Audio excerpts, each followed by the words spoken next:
In the late 19th century, King Leopold II of Belgium felt small. He ruled a tiny, neutral nation, but his ambitions were gargantuan. He looked at the map of Africa and saw what he called a magnificent cake. While other European powers were colonizing for national glory, Leopold had a different idea.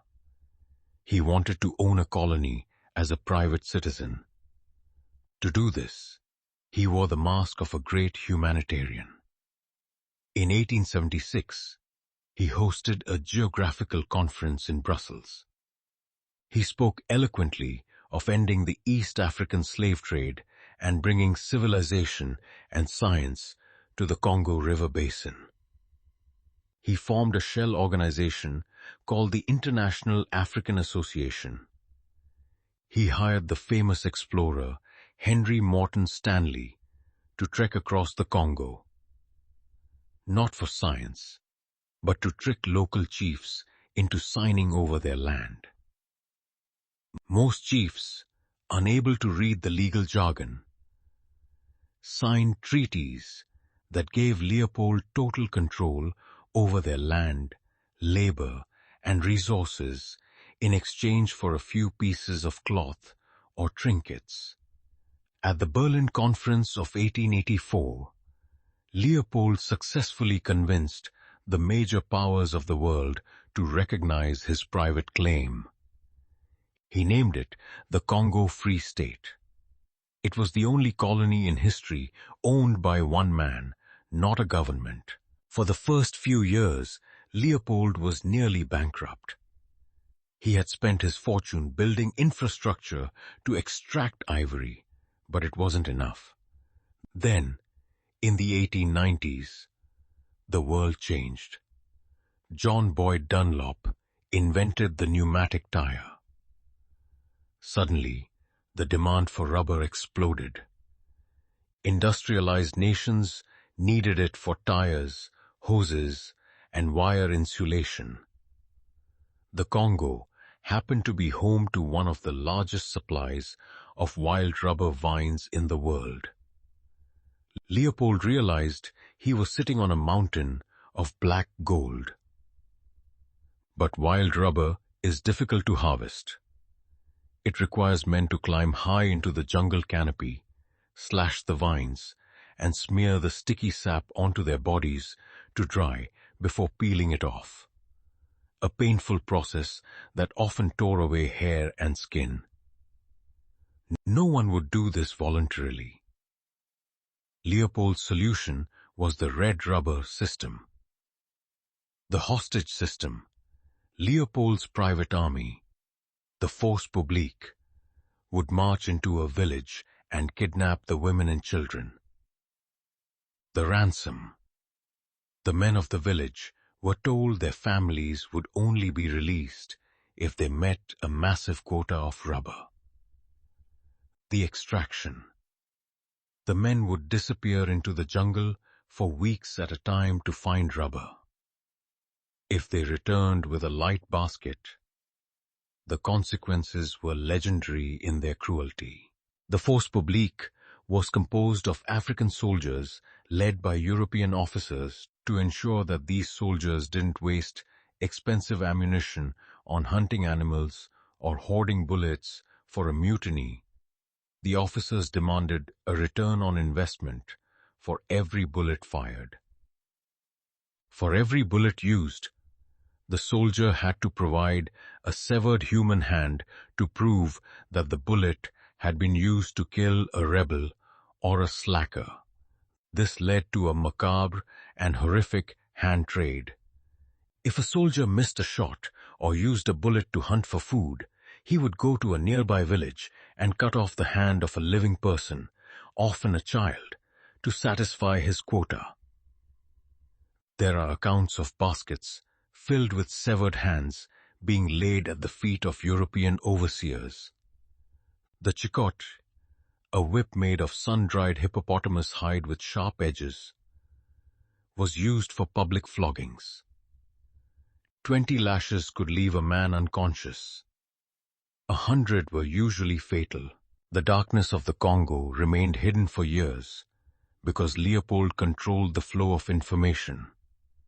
He paid off journalists and hosted Potemkin village tours for visitors. The truth began to leak out because of a man named E.D. Morel, a shipping clerk in Liverpool.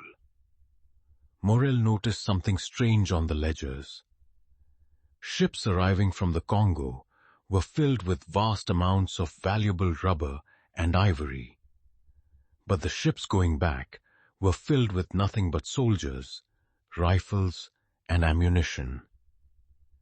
Morel realized this wasn't trade, it was a slave state. He teamed up with Roger Casement, a British consul who traveled deep into the Congo interior to document the atrocities. Casement's 1904 report shocked the world. He described villages burned to the ground, mountains of hands, and a population that had been halved in just 2 decades. Morel and Casement formed the Congo Reform Association. This was arguably the first modern human rights movement. They used a new technology to win the public's heart, the Kodak camera. For the first time, the public didn't just read about atrocities. They saw photographs of fathers staring at the severed hands of their daughters. By 1908, the international pressure was too great. The Belgian government forced Leopold to hand over the Congo Free State to the nation of Belgium. Leopold was furious. Before he turned over the keys to his private property, he spent weeks burning the state archives in Brussels. He famously told his aide, "I will give them my Congo, but they have no right to know what I did there." The furnaces in the palace burned for 8 days. Untold millions of documents, ledgers of deaths, orders for floggings, and records of the hand trade turned to ash. Leopold died a year later, one of the wealthiest men in human history. He never spent a single day in the Congo. He never saw the people he had destroyed. To the end, he insisted he was a philanthropist. It is estimated that between 8 million and 15 million people died under Leopold's rule. It was a demographic catastrophe on the scale of the Holocaust, yet it is rarely taught in Western history books. The trauma of the Congo Free State set the stage for a century of instability.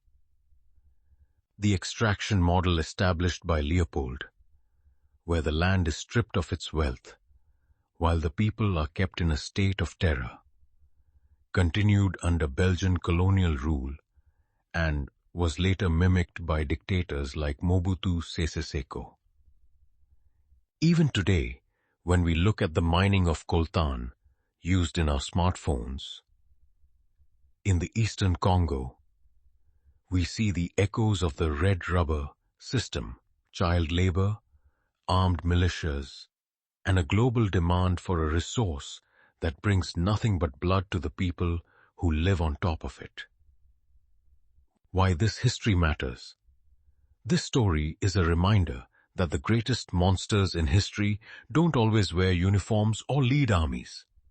Sometimes they wear crowns and suits, hiding behind philanthropic foundations and legal contracts.